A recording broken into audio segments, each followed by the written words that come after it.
हरिः ओं ध्येयं सदा परिभवगनमभीष्टदोहं तीर्थास्पदं शिवभिरञ्चिनुतं शरण्यं भृत्यार्तिहं प्रणतपालभवाब्धिपोतं वन्दे महापुरुषते चरणारविन्दं नारायणं नमस्कृत्य नरं चैव नरोत्तमं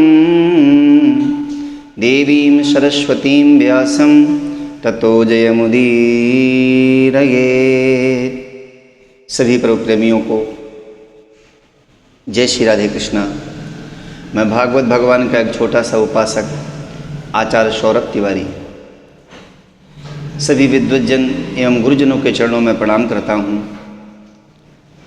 आज मैं अपने कुछ विचार लेकर के आपके समक्ष सभी सनातन धर्मावलंबियों के समक्ष सोशल मीडिया के माध्यम से प्रस्तुत हुआ हूँ। मैं चाहता हूँ कि आप मेरे इन विचारों को सुन करके इस पर विचार अवश्य करें और इसके सुधार के लिए कुछ न कुछ प्रयास अवश्य करें। वर्तमान के परिदृश्य को देख करके मन बड़ा क्षुब्ध होता है।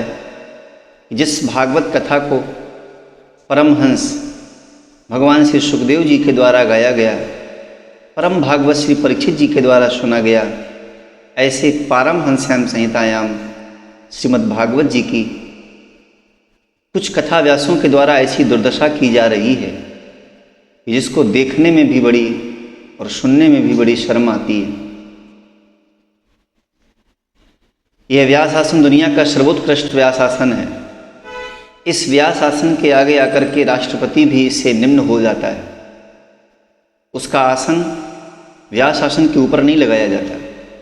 और ऐसे व्यास आसन पर बैठ करके जहाँ सत्य, शील, दया, प्रेम, करुणा की चर्चा होनी चाहिए, जहाँ भगवान की कृपा की चर्चा होनी चाहिए, वहाँ बैठ करके जिसके मन में जो भी आ रहा है वो बोल रहा है।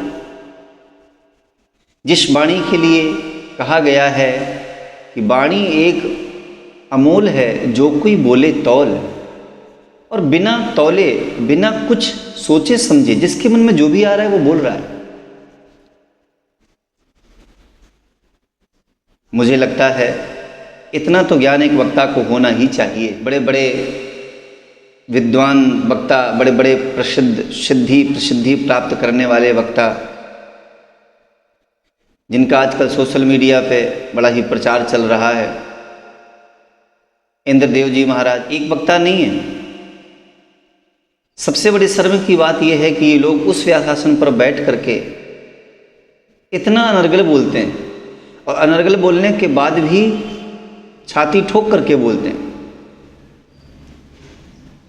गलत बोलना और इसके बाद दावे से बोलना ये गलती नहीं है, ये अपराध है जो जानबूझ करके किया जा रहा है। ऐसे न जाने कितने वक्ता हैं।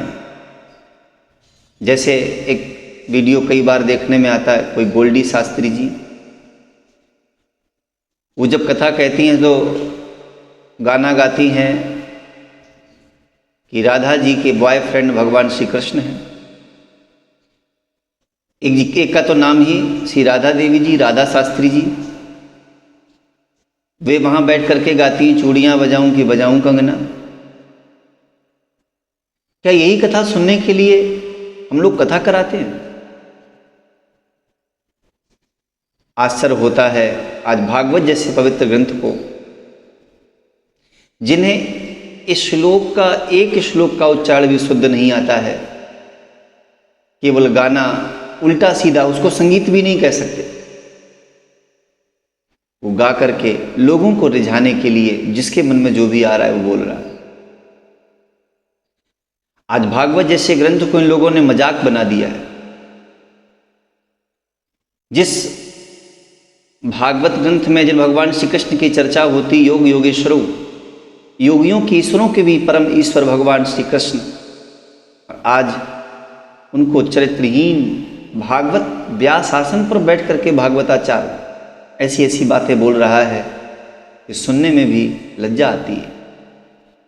और इससे बड़ा आश्चर्य तब होता है जब सनातन धर्म की रक्षा की जिम्मेदारियां जिन महानुभावों को मिली हैं, वे केवल बड़ी बड़ी गाड़ियों में बैठ करके विमानों का मजा ले रहे हैं, एसी का सुख सुविधाओं का उपभोग कर रहे हैं। मैं बात कर रहा हूँ जिनके विषय में मुझे बोलना नहीं चाहिए, लेकिन फिर भी मैं सोचता हूँ कि जो सनातन धर्म के स्तंभ कहे जाते हैं भगवान श्री शंकराचार्य जी,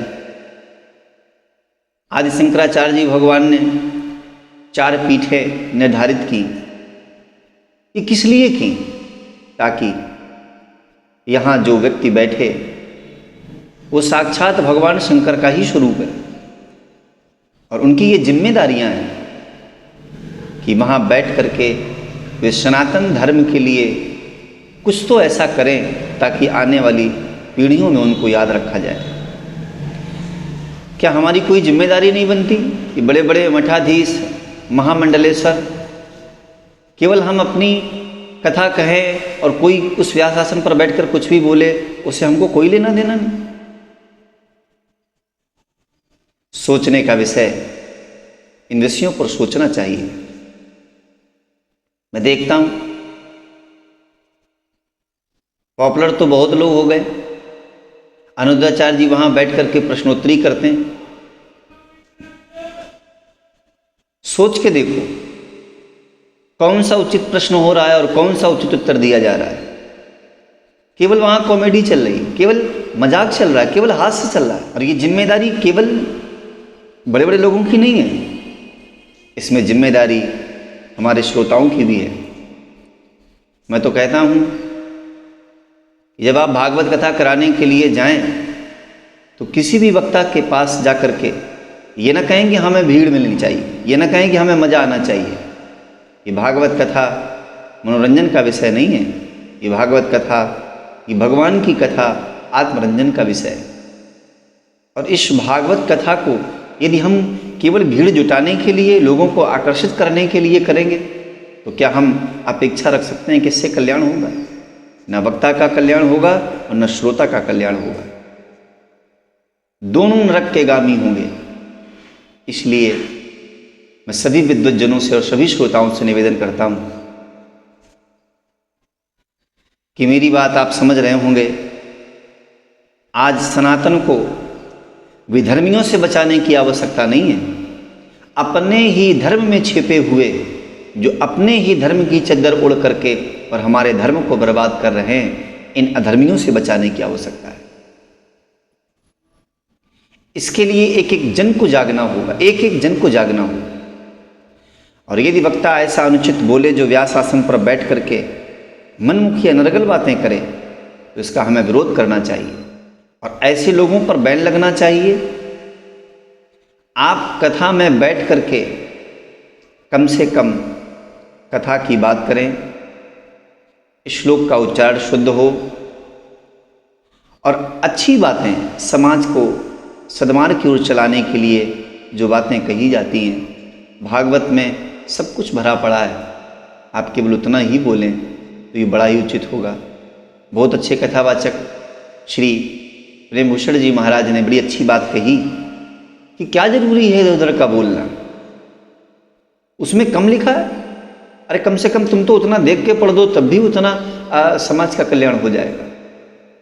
इसलिए मेरा निवेदन है कि मनमुखी बातें बंद होनी चाहिए और जिस क्रम से कथा का वर्णन है कम से कम आप देख कर पढ़ें, आप उसको समझ करके पढ़ें, लेकिन अनर्गल बात व्यास आसन पर बैठकर नहीं होनी चाहिए। मैं निवेदन करता हूँ सभी सनातन धर्मावलंबियों से कि आपको यदि मेरी बात अच्छी लगे तो आप इस बात को सुन करके इस पर प्रयास अवश्य करें। आप भी जगें और औरों को जगाएं। जय श्री राधे कृष्ण।